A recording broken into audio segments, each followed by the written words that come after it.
Delve into Peorian Frank Rezac's history, and you assume, given his distinguished service, having retired as an Air National Guard brigadier general, that as a young man he must have dreamed of becoming a pilot one day. However, he's quick to tell you that is not the case. I never thought about being a pilot at all. They were looking for someone to go to pilot training, and so I really didn't want to do that. It was more my brother's thing, and I wanted to get a master's degree, and so that was kind of my plan. And I guess, as a gesture of not being ungrateful for the offer, I decided to take the test. And once I took the test, then the rest just kind of started to snowball. And he actually started out in the seminary with his sights set on becoming a science teacher, but the change in plans worked out extremely well, not just for Frank, but the rest of us who rely on those committed to fighting for our freedom. He reluctantly talks about his past, but warms when discussing the impact people along the way have made on his life. When we mobilized people for the first war with Iraq, there were people called they were called on very short notice, and quite frankly, some of them weren't prepared financially to be leaving their families behind.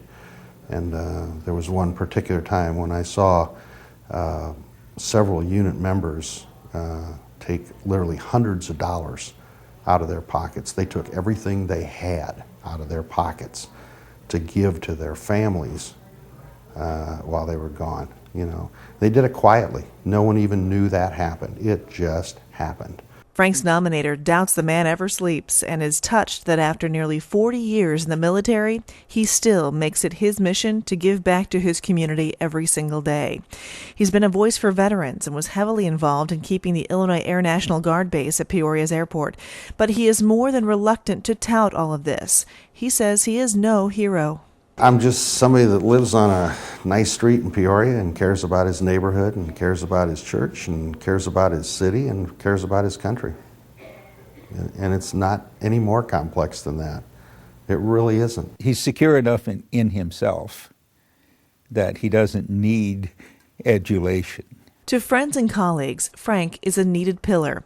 They say for a man who retired as a military general, he could be more apt to give orders than take them. But that's not the kind of guy he is. Generally, generals are people who understand that they are dealing with people. And yes, they have the rank that other people don't have, but growling at people isn't how you get things done. You growl if you have to, but he doesn't have to.